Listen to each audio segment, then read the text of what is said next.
For today's video, bibisitahin natin ang nag-iisang isla dito sa probinsya ng Zamboanga del Norte na Hugis Buaya. Aalamin natin kung gaano nga ba kalaki ang isla na ito at paano nga ba mamuhay ang mga nakatira dito.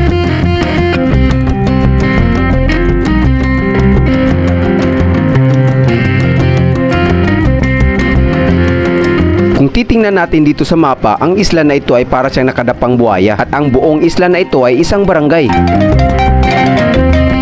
Ito lang yung mga dadalhin natin ngayon. May baon tayo, tubig, hamok, tapos yung mga gamit natin para sa vlog, drone, may camera dito sa ilalim po. Mga isang oras din ang tinravel natin bago marating ang Port of Libay. Sa port na ito, dito tayo sasakay ng bangka para makatawid sa isla. Makikita nga natin dito sa ating drone shot na malapit lang talaga ito dito sa port. Si tatay, mayroon siyang bangka. Ibabayaran natin ay 100 pesos lang po. Back and forth na po yan. Ay, kasi ito makadya tayo, no? Ay, ito rito, Rega. Ah, sige. Sasamahan po tayo ni tatay. Kami tayo makikita dito mga bangka, no, na pwedeng masakyan papunta sa isla ng Peñahon o sa Sinipay at iba pang mga isla dito. Yan. So ito po yung bangka ni tatay. Oh yeah. Okay, solo vlogging tayo ngayon. Oh.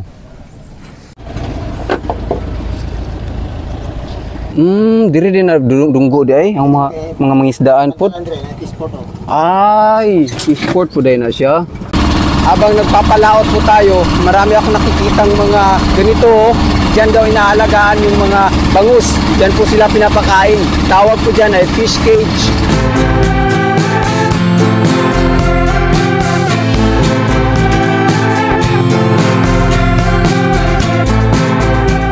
Dito pa lang, ang dami na natin nakikita mga bahay sa gilid ng isla. Kung titingnan mo sa dito, parang katulad lang din siya sa normal na barangay, no? Dito na po tayo sa daungan nila. Barangay office. O din na siyang barangay office.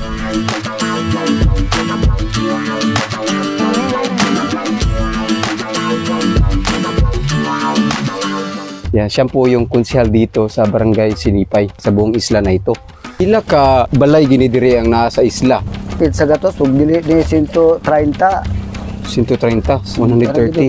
Ang eskwela high school, mga 20 kapin. Ang kanilang paaralan sa high school ay nasa kabilang barangay. Kaya sa bawat pagpasok at pag-uwi ay magbabangka talaga. At bago pa man gumabi, dapat nakauwi na ang mga estudyante. Dahil kapag gabi ay bumababa raw ang level ng tubig dito sa port ng Libay. Dahilan na wala ng bangkang papalaot pa galing dito. Ang ibita dire, pura ubay-ubay kay namanggikan man sa grade 1, taman sa grade 6. Ang among tubig dire, burag dili kayo ba, okay, parat po siya sir. Burag ko ma, burag naabot tagay ang level sa dagat. Murag isa sa tabay? Oh, drilling na siya sir. Pero okay ra sa balungag man. Balungag, pero ang inyong mainom gyud, magkabog gyud sa tabok. Tabok gyud mo magkabog pa. Nakakita mo kog daghang simento nga balay gyud. Paghimuan ng mga balaya, sinakutay gyud mga simento dire sa kuan gyud. Kanya sa tabok. Tabok gyud. Basta ng balas, kanan. Kanan. Unsa gyud kaning main nga ginabuhian dire sa mga tao dire sa isla? Ang among paring ang pinabuhian dire sir, para na mo sa mga kume, masahero. Pero ang kadaghanan dire sir, panagat gyud sir. Panagat ra gyud isda. Paning manginhas, pero gyud ko naman dire. Kay isla wa po kay tanom. Walay lubi kayo? Naay lubi, pero di ba kaya ba nga ang tao dahil ko at tulbinhan, ang kwaro dire, panagat sa yun. Dire sa barangay Sinipay, ang gidakon sa isla, 36 hektar. Meron din silang access sa internet dito. Meron po silang barangay health center dito. Ayan. Maraming salamat pala sa dalawang ito at sinamahan talaga tayo na libutin ang buong isla. Meron din silang playground dito. Pwede ka magbalibol, basketball. Kaning Karsada Lodge galibot gini siya sa isla? Kaning dandan din sa dili isa maglibot. Dili siya kuan. Malapit na, ilibot na. Isa ra ka buok motor dire sa diyan. Nagili motor. Pang service lang nila pero karon maragiba tabog na pud sa pikas. Sa di kalayuan mula sa binabaybay naming daanan ay makikita natin ang kanilang gym na araw-araw daw dito ay may naglalaro.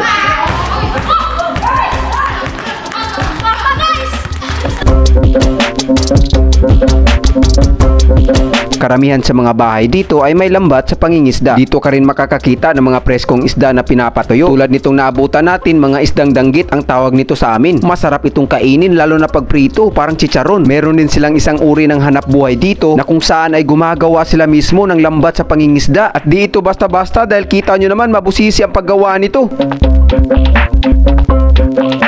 Ilang sandali pa ay bumungad na sa atin ang kanilang tinatawag na boulevard. Magaganda ang mga tanawin dito kasi malawak ang iyong makikita. Kaso nga lang kapag mataas ang level ng tubig ay inaabot ang daanan. Malinaw ang tubig at mukhang masarap lumangoy dito. Hindi pa tapos ang kanilang boulevard. Kaya nilagyan muna nila ng mga bato ang parte na hindi pa natapos. Nasira na po siya. Sayang yung makina niya. Sa bandang unahan ay may nakita tayong bangka na malapit ng matapos. Dito natin nalaman na isa sa mga hanap buhay nila dito ay ang paggawa ng mga ganitong bangka. Sayang po ang bangka. Malaking bangka. Hindi na nagagamit. Ano na yung simenteryo dire? Private na siya. Pero naging mo yung simenteryoan po dire po. Dito sa layo. Ito po yung isa sa mga balon nila na hindi na ginagamit dito. Ilang lakad pa ay nakakita ako ng mga pananim na kamuting kahoy. Di lang natin na itanong kung marami pa bang mga ganitong pananim sa buong isla. Sa bandang unahan ay nakita ko ang kanilang munting paaralan. Kung titingnan dito sa drone shot, mga 4 na building lang ang makikita natin.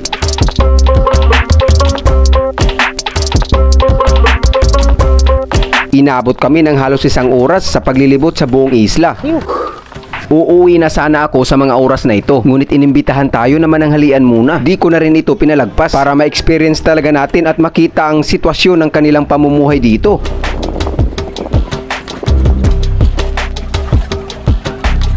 At ito ang mga uulamin namin ngayon. Ito yung mga natira sa mga nakuha nila kaninang madaling araw. Habang kumakain ay napagtanto ko na karamihan sa kanila ay payak lang ang araw-araw na buhay. Katulad nitong pamilya na tinuluyan natin, nakadepende lang ang kanilang kita sa kung ilang kilo ang lamang dagat na makukuha nila sa isang araw.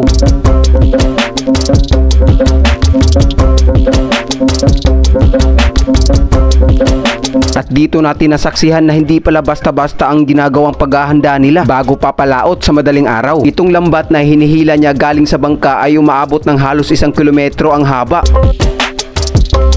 Pagkatapos niyan ay lilinisin ang bangka at dito may dadating na may dalang lambat na naman. At ang dala niya ay mukhang mahaba rin. Ikukonekta ito dito sa lambat na hinihila kanina. Pagkatapos niyan ay magtutulungan silang hilahin ang mga ito pabalik dito sa bangka. At ang kabuuang haba ng lambat na hinihila nila ngayon ay nasa mahigit 1,400 meters. Base yan sa mga impormasyon na nakalap ko galing sa kanila mismo. Nakatimer din tayo habang pinagmamasdan ang kanilang paghahanda. At umabot nga ito ng mahigit 1 oras dahil nga siguro sa haba ng kanilang hinihila. Okay,